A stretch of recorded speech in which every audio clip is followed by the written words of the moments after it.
vai nos dar graça hoje para falarmos sobre a admiração de Jesus por algumas coisas que nós fazemos.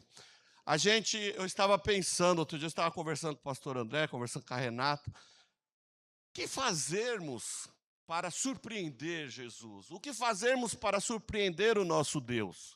Será que a gente consegue? Não dá. Olha que eu fico pensando, mas não dá para nós surpreendermos o nosso Deus. A gente não vai conseguir, né?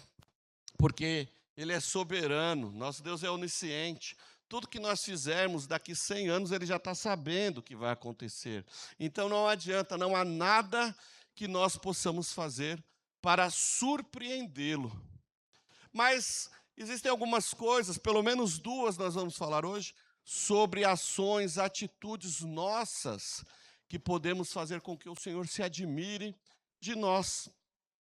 Observe que nós temos muitos motivos, mas muitos mesmos, para ficarmos admirados com a obra do Senhor. Já pararam para pensar? Se eu estou no meio do mato, a gente começa a observar as montanhas, aquelas florestas. Aquilo é tudo obra do Senhor, não tem como não se admirar, porque a gente não consegue fazer nada igual.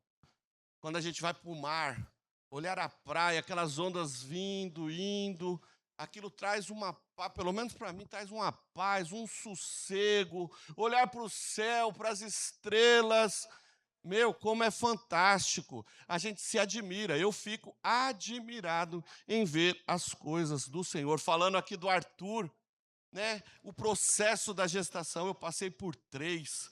Então, todo aquele processo da gestação, a mulher vai mudando, muda de humor, daqui a pouco quer isso, aí não quer mais, e fala isso, fala que a gente, o homem também, né, o que vai ser pai também muda. Parece que fica mais sério. Por exemplo, eu costumo dizer para todos os pais, principalmente os de primeira viagem, que depois do primeiro filho, nós nos tornamos pessoas melhores. Porque a gestação é um processo lindo, maravilhoso. Então, eu fico admirado quando a gente vê estudos aí, como o ser humano é criado, né? Então, assim, são coisas que nos levam a pensar somente o nosso Deus. As pessoas que tocam um instrumento tão bem, com tanta qualidade, que cantam tão bem, a gente se admira, né? A gente olha e fala, Senhor, como que pode? Nós nos admiramos, mas o Senhor não se admira dessas coisas. Não são esses detalhes que atraem o olhar do Senhor. Mas se nós olhamos tantas coisas e ficamos admirados, fica a pergunta: quando Deus olha para mim e para você, será que Ele se admira?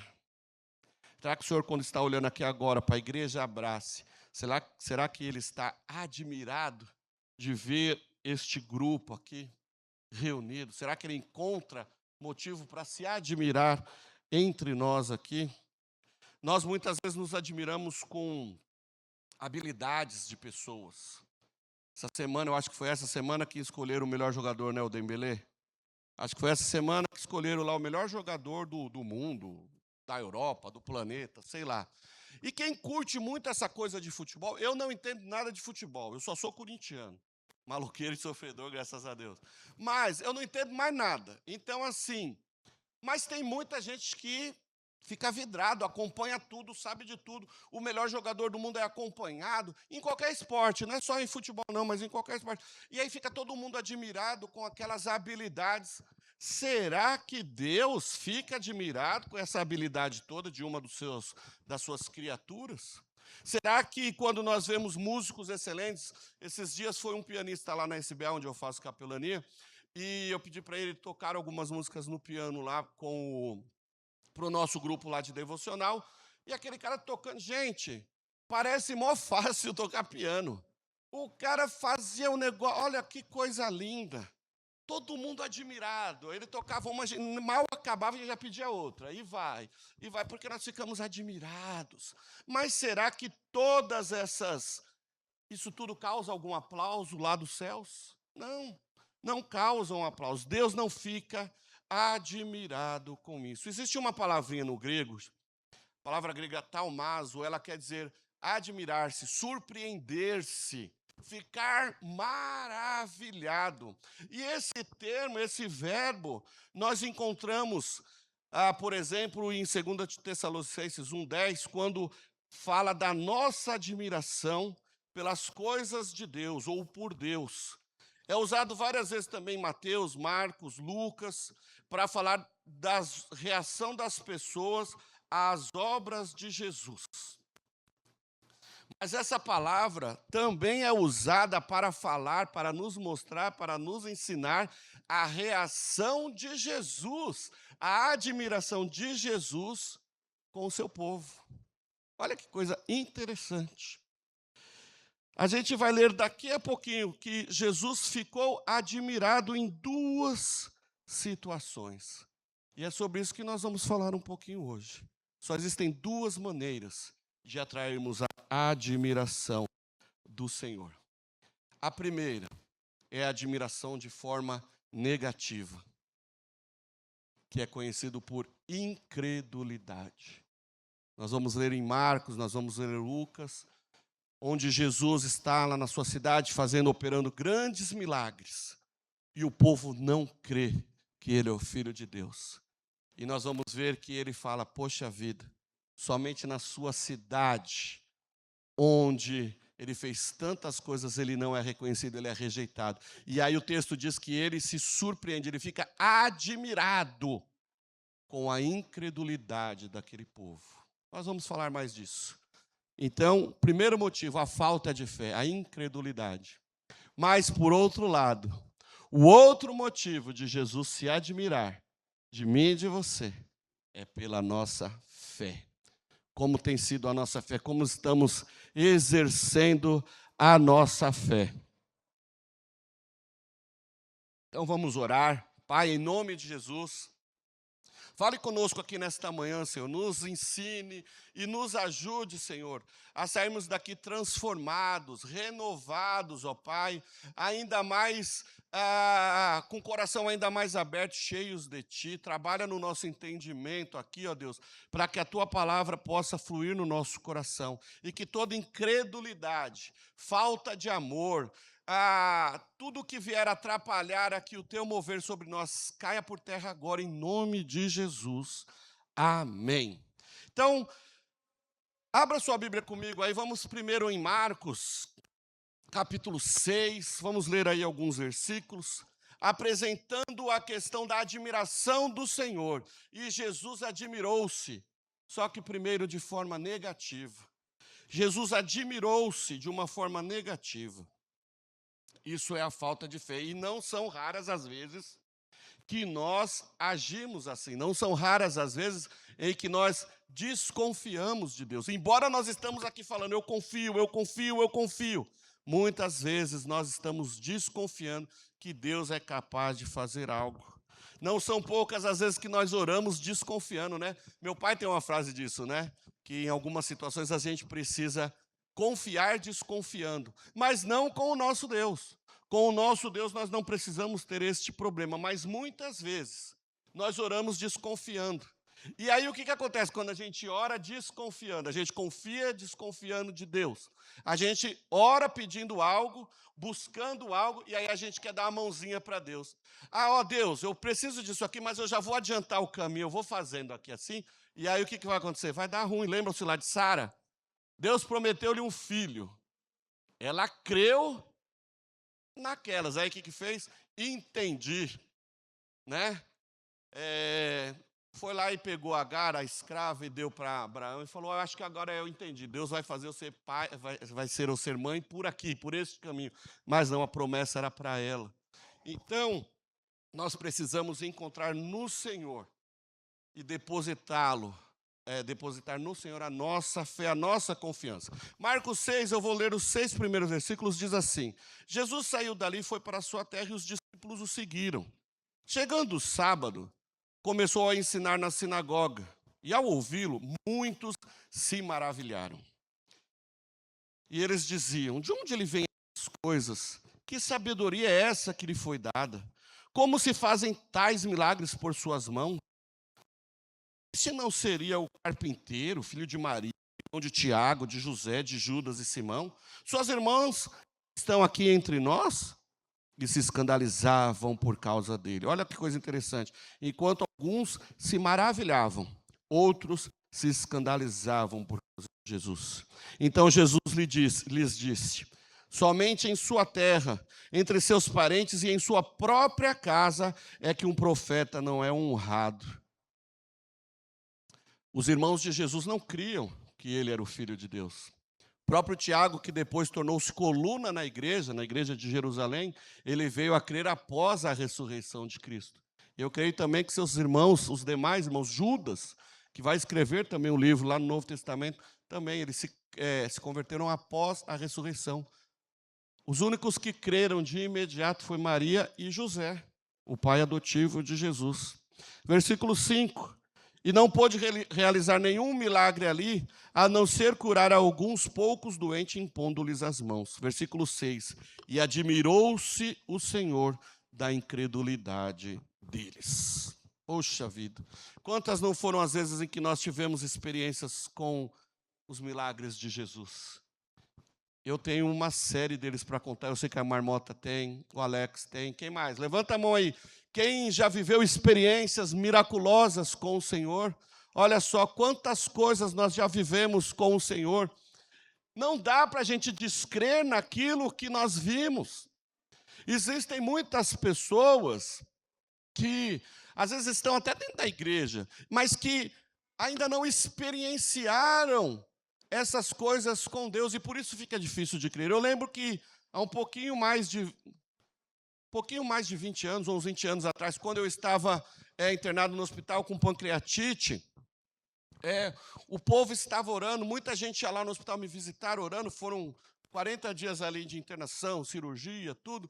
E eu lembro que alguns irmãos, nesse período, foi que muitos irmãos tiveram ali experiências com o Espírito Santo. E uma grande multidão,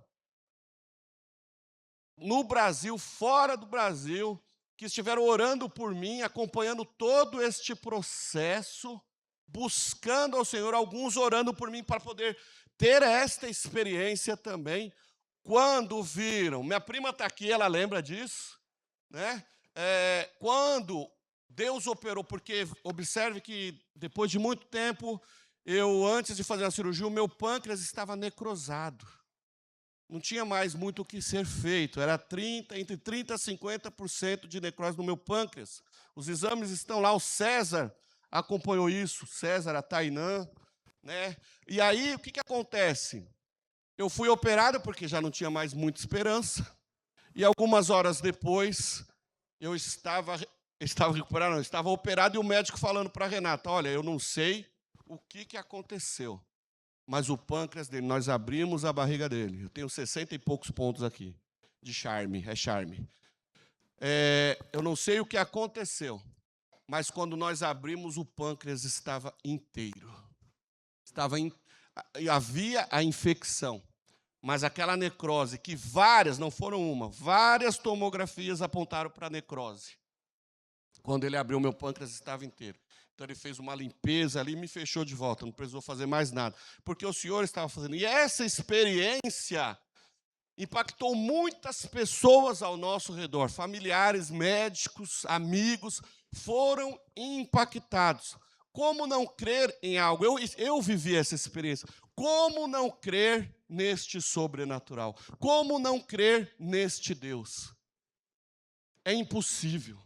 Por isso que eu acredito, como diz lá em Hebreus 6, na perda da salvação. Eu acho que uma pessoa que nega aquilo que viveu com o Senhor, as experiências que teve com Cristo, e voltar atrás dizendo: não, isso não foi nada não, isso daí foi o médico que se enganou, isso é negar a soberania de Deus. Isso é apostasia. Então nós precisamos crer. Por isso que eu vivo para o Senhor, prego sobre Ele, amo o meu Deus e creio com todas as minhas forças no Deus do sobrenatural, que é o Deus que está aqui nesta manhã. Então aquele povo viu coisas ainda maiores. Aqueles homens viram demônios serem expulsos, febres, pessoas doentes serem curadas. Mas aí está fácil. Mas viram mortos serem ressuscitados. E ainda assim, deixaram que a incredulidade tomasse conta do seu coração. Nós não podemos viver dessa forma, vendo o que Deus está fazendo e ainda assim não crermos ou falarmos da boca para fora. Não podemos duvidar do Deus ao qual servimos. Não podemos duvidar do Deus quando nós dobramos o nosso joelho aqui. Os céus se abrem em nosso favor, mas nós precisamos ser genuínos. Não podemos brincar de ser crente. Nós não temos mais tempo de duvidarmos. A dúvida nos causa vergonha. É uma vergonha alguém que duvida do poder de Deus. Romanos 10:11 diz que todo o que crê nunca será envergonhado. Então, não se preocupe. Se você viver pela palavra, viver pelo Senhor, não haverá motivos na sua vida para se envergonhar. E você não vai ser causa de vergonha. Mateus 5, lá no versículo 37 diz: seja o vosso falar sim, sim, não, não, pois o que passa disso vem do maligno. Não pode haver dúvida na sua fé, não pode haver dúvida na sua vida em relação a quem é o seu Deus. Nós entendemos que Mateus 5 está falando sobre juramento, mas eu quero aplicá-lo à nossa fé. Ou seja, se a nossa fé não for de verdade, então não ore. Mas agora, se você quer buscar realmente o Senhor, ore com fé. Estou desanimado para orar, estou sem força para orar. Isso é uma situação. Ore para que você tenha força para orar, mas ore com fé. Não ore simplesmente por, como eu estou perdido, lá no Quitaúna na quarta-feira, eu vou dobrar o meu joelho aqui e vou orar. Não. Ore com fé, busque ao Senhor com intensidade, busque ao Senhor com vontade, busque para valer.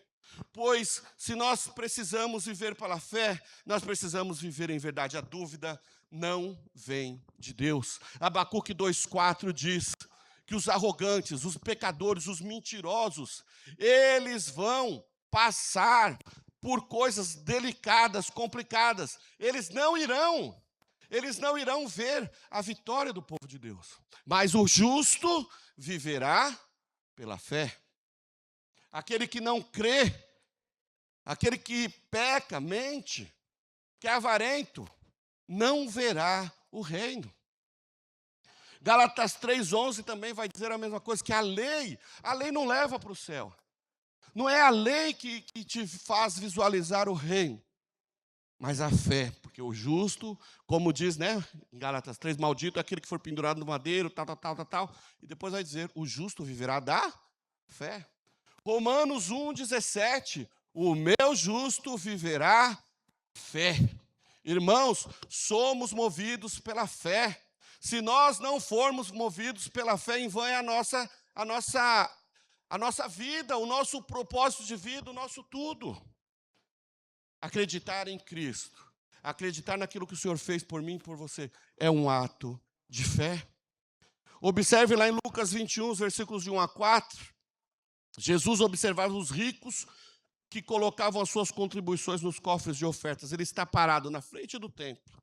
E aí ele viu uma pobre viúva colocar ali 2 moedas pequenas e disse: em verdade vos digo que esta viúva pobre contribuiu mais do que todos, pois todos deram daquilo que sobrava, mas da sua pobreza ela deu tudo o que tinha para o seu sustento. Sobra. A sobra, o próprio nome já diz, é algo que ficou em segundo plano. Já pensou se o Senhor fizesse para nós a sobra do céu?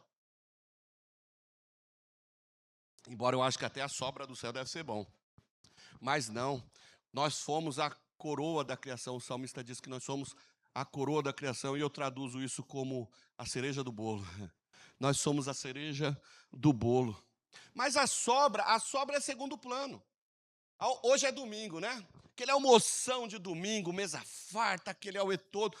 Da hora, a família se reúne e vai comer com aquela alegria. Aí se sobra, a gente faz um marmitex, né? O potinho, cadê a Josi? Não tá aí, né? O potinho de uma marmita do Yakult, de sorvete, potinho de sorvete, enche lá e tal, e amanhã come de novo. Amanhã vai estar maravilhoso, saboroso também, mas não vai ser igual hoje. Por quê? Porque o primeiro é hoje. Amanhã é o que sobrou. Amanhã é para tampar o buraco. Amanhã é tipo assim, eu estou com preguiça de fazer a marmita de amanhã, então já garanto aqui hoje. Dizemos crer que Deus é um Deus provedor, mas ficamos com medo. O André falou disso aqui. Ficamos preocupados como que vai ser o mês, né? Não tira a primícia, tira a sobra. Então, assim, a primícia é algo que é inegociável. Eu separo aquilo que é do Senhor e vivo, olha só, e vivo com tudo aquilo que o Senhor me deixou. Não é o contrário.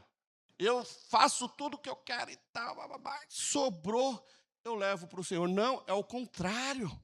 Né? Deixar de dizimar, deixar de colocar o Senhor como prioridade é desrespeito, é pecado. E o Senhor quer nos abençoar em todas as áreas das nossas vidas. Mas esse texto aqui, da viúva, não está querendo falar, não está nos ensinando sobre dízimo, sobre oferta, mas está nos ensinando sobre prioridade. O Senhor vem em primeiro lugar. Mas, como eu disse, a falta de fé fez o Senhor se admirar de uma forma negativa. Então, nós já aprendemos aqui que nós precisamos confiar integralmente, genuinamente, verdadeiramente no nosso Senhor, né? Colocando sempre o Senhor como prioridade nas nossas vidas. Mas então, se a falta de fé é um dos motivos, é um motivo negativo para a admiração do Senhor, então, como podemos fazer com que o Senhor se admire de mim, de você, de todos nós, de uma maneira positiva? É aquela admiração pela nossa fé. Nós podemos atrair a atenção, a admiração do Senhor pela nossa fé. A decisão é somente nossa. Abra comigo sua Bíblia em Mateus 8.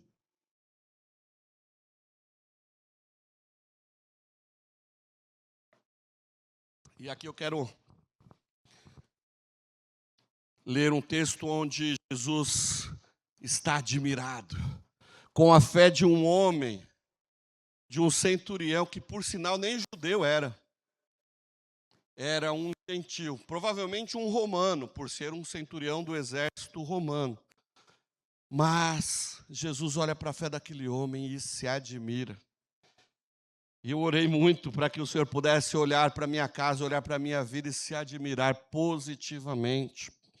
O texto diz assim: assim que Jesus entrou em Cafarnaum, um centurião aproximou-se dele rogando: Senhor, o meu servo está em casa, deitado, paralítico e sofrendo horrivelmente. Jesus lhe disse: eu irei e o curarei.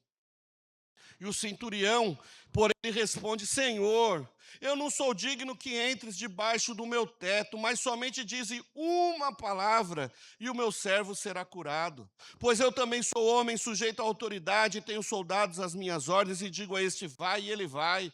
Outro vem e ele vem. E ao meu servo: faz isso e ele faz. Ouvindo isso, Jesus ficou admirado. Ouvindo isto, Jesus ficou admirado e disse aos que o seguiam: em verdade vos digo que não encontrei ninguém com tamanha fé em Israel. Também vos digo que muitos virão do Oriente e do Ocidente e se sentarão à mesa de Abraão, Isaque e Jacó no reino do céu. Mas os cidadãos do reino, esses serão lançados nas trevas exteriores.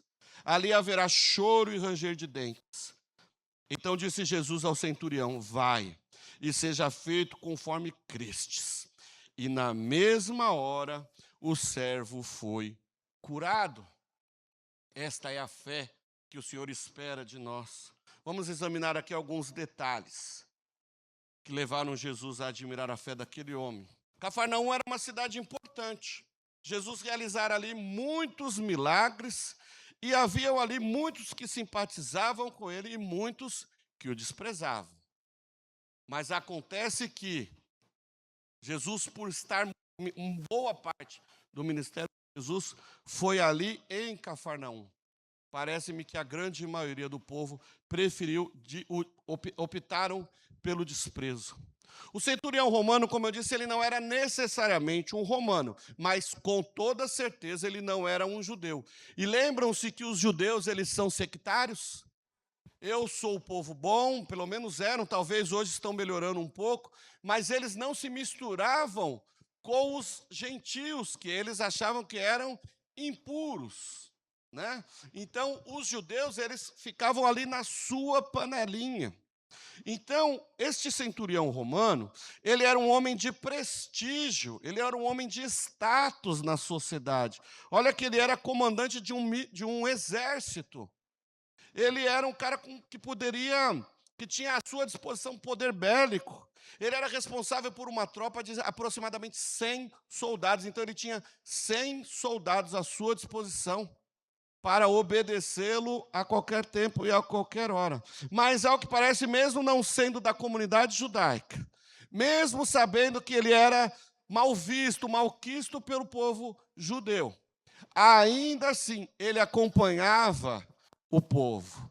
Ele entendia, ou pelo menos simpatizava com o Deus de Israel. Tanto que nós encontramos um texto onde que ele até constrói uma sinagoga para os judeus. Olha que coisa interessante. Se ele acompanhava todo esse movimento dos judeus, é fato que ele também acompanhava o movimento que Jesus estava fazendo em Cafarnaum. Por onde Jesus passava, multidões eram levadas, e era um movimento muito grande. Então, com certeza, se ele acompanhava isso, ele estava vendo e sabia o que Jesus estava fazendo, os milagres que ele estava operando.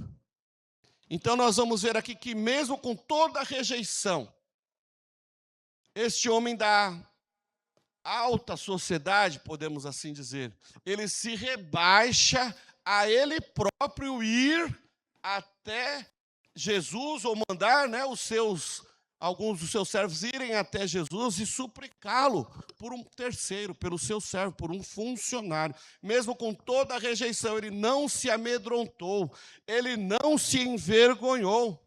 Irmãos, hoje em dia a gente vê que, ainda que a sociedade seja contra a nossa fé, nós não precisamos nos envergonhar, nós não precisamos nos amedrontar, porque Jesus nos garante a vitória.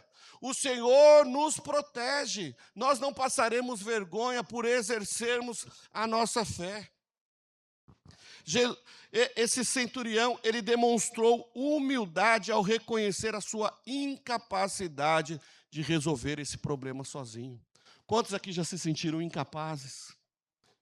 Eu acho que eu me sinto 98% das vezes no meu dia. Eu acho que a única coisa que eu ainda acho que eu tenho capacidade, porque o Senhor um dia me explicou, através da Renata, é como lavar uma louça. Isso daí eu já nem preciso mais orar para lavar a louça, eu já sei como que é. E ainda assim, de vez em quando, faço errado, né, Renato? Fica alguma coisinha, olha só que coisa. Mas eu estou lá, firme e forte. Irmãos, uma vez eu estava fazendo capelania lá no GRAAC. O GRAAC é um hospital que atende crianças e adolescentes com câncer. E eu estava lá no Hospital São Paulo e aí ligaram para ir lá no GRAAC, porque havia uma criança, não lembro, de 4, 7 anos, que passava horas do dia, muitas horas do dia, gritando de dor. E estava lá, vamos lá orar. Eu cheguei no quarto andar daquele hospital e de longe você ouvia essa criança gritando, mas gritava de doer mesmo. E eu fui até lá, pedi autorização, fui até lá e diante daquela criança, eu não sabia o que fazer. Ela gritava de dor, a mãe desesperada ali chorando. E eu lembro do olhar dessa criança para mim. Ela pedia socorro pelos olhos. E eu fiquei alguns instantes ali parado, eu não sabia o que fazer. Porque não tem palavras.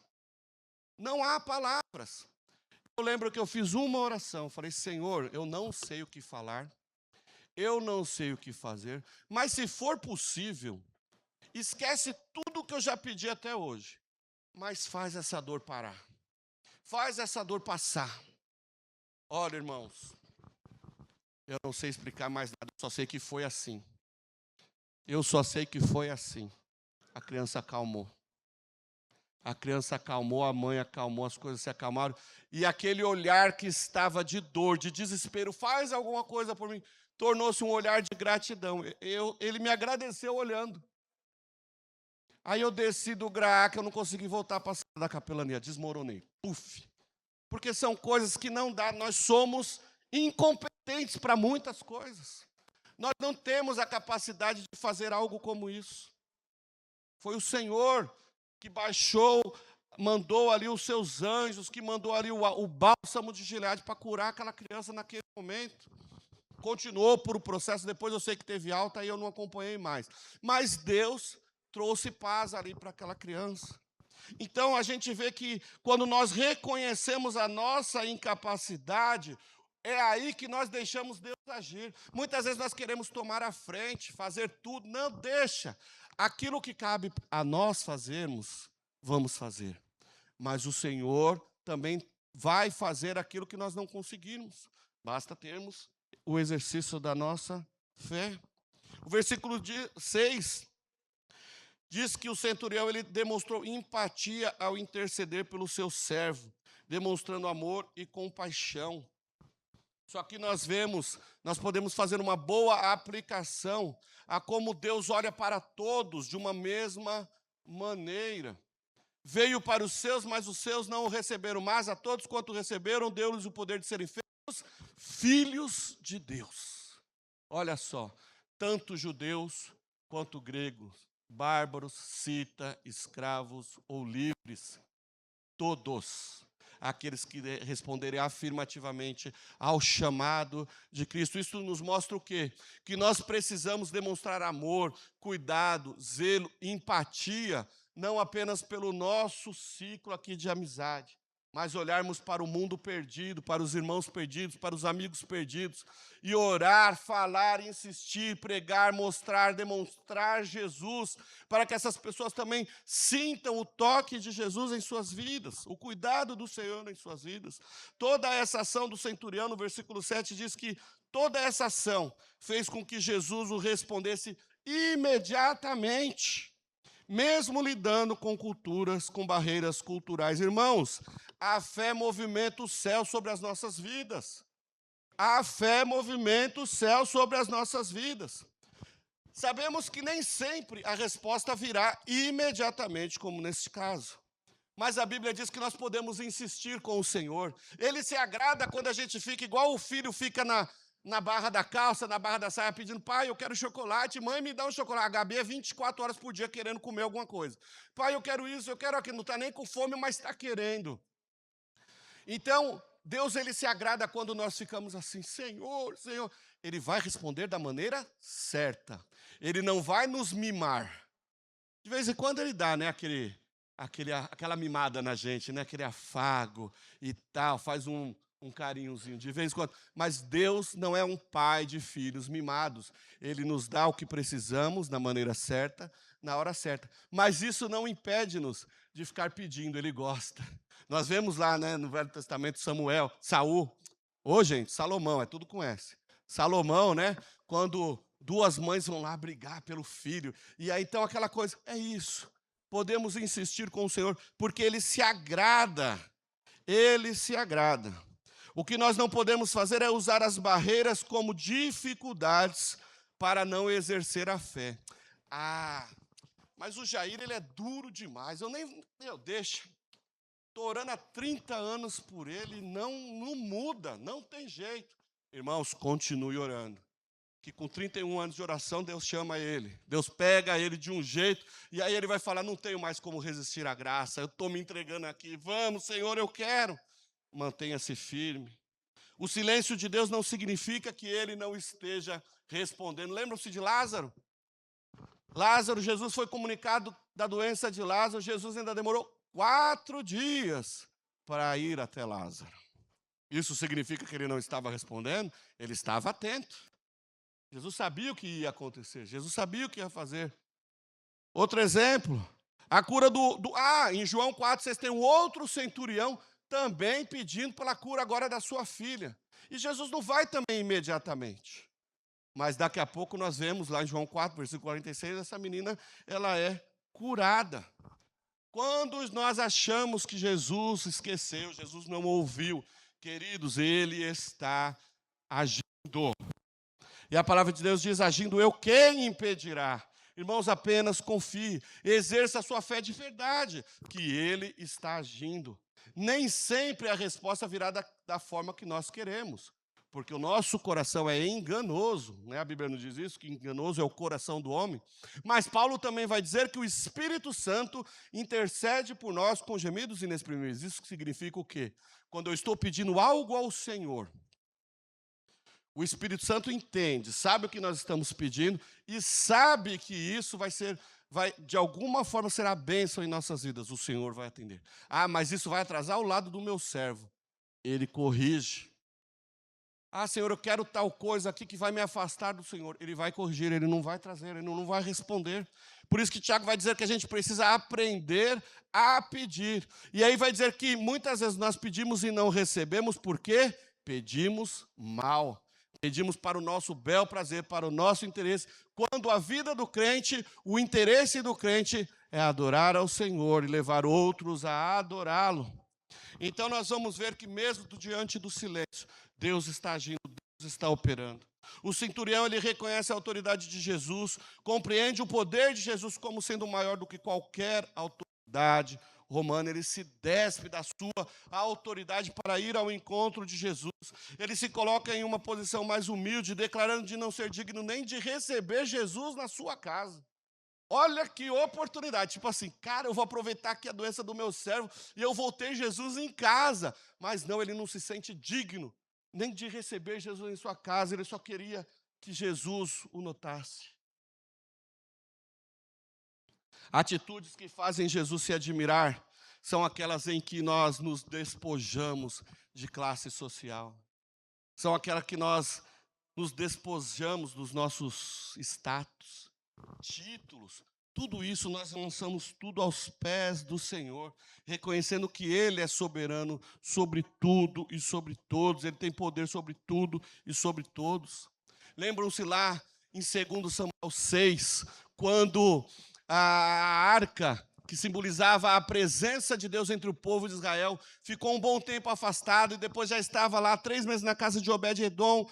Davi manda buscar essa arca para trazer para a cidade de Jerusalém. Enquanto eles traziam a cada 6 passos, eles sacrificavam um boi em gratidão a Deus. E quando ele chega na cidade de Jerusalém, o rei de Israel, o soberano do povo, ele tira a sua roupa nobre, ele tira a sua coroa, deposita ali ao chão e ele começa a adorar ao Senhor, celebrando a presença de Deus no meio do seu povo.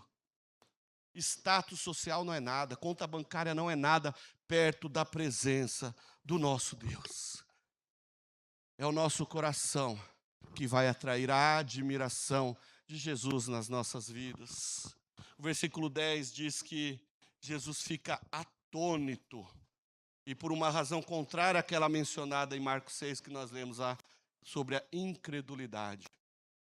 William Hendricks diz que traduz tão bonitinho essa parte quando diz que Jesus ficou admirado. Ele traduz como solenemente Jesus disse: não achei tamanha fé em Israel. Como que pode uma coisa dessa? Jesus, ele fica assim, admirado. Ele fica passado. Se fazer uma tradução minha aqui, eu imagino Jesus dizendo assim: gente, estou passado. Encontrei algo muito louco, sobrenatural aqui. Gente, é assim. Eu imagino Jesus desta forma: gente, estou passado. Jesus que sempre deixou muito claro as multidões que o acompanhavam, inclusive para os amigos daquele centurião. Jesus, ele revela que a fé daquele homem, que nem era judeu, talvez estivesse agora começando a ouvir sobre quem era Jesus, o reino de Deus, o Filho de Deus.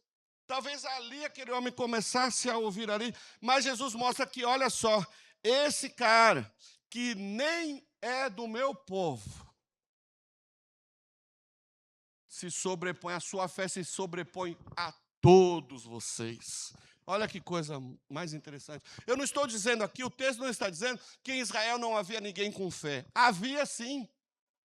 Haviam ali homens crentes, mas observe que a combinação em uma só pessoa, de um amor tão afetuoso, uma consideração tão solícita, né, uma visão tão penetrante, uma humildade tão extraordinária e uma confiança tão ilimitada, vinda de fora, chacoalhou aquele povo. Poxa, ele é de fora e ele entendeu. Ele entendeu quem é o Filho de Deus, ele entendeu a importância da fé. Foi isso que causou espanto, causou admiração de Jesus. E, irmãos, quando nós exercemos esta fé, o Senhor estará olhando para você, estará olhando para nós aqui, quando nós exercemos a nossa fé totalmente empática, altruísta, com confiança, crendo que Ele está agindo. É isso que vai atrair o olhar do Senhor sobre nós. Não é o falar bonito, cantar bonito, pregar bonito que vai atrair os olhares do Senhor sobre as nossas vidas, mas sim uma fé inabalável. Sabe o que é uma fé inabalável? Tem um filme, eu esqueci, da Missão Portas Abertas, que fala dos bambus, alguma coisa lá. Mas pensa no bambu, que ele é alto, né, o bambu. Aí passa aqueles ventos muito fortes, o bambu vai, enverga tudinho e depois volta para a sua posição. Aí vem outro vento, o bambu volta. Isso é ser inabalável. Nada arranca ele dali.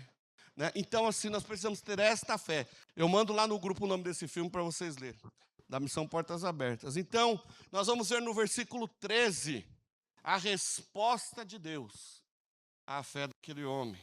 Jesus disse ao centurião: vai, e te seja feito conforme crestes. E naquela mesma hora, o seu servo foi curado. O servo, então, foi curado como resultado da fé daquele centurião.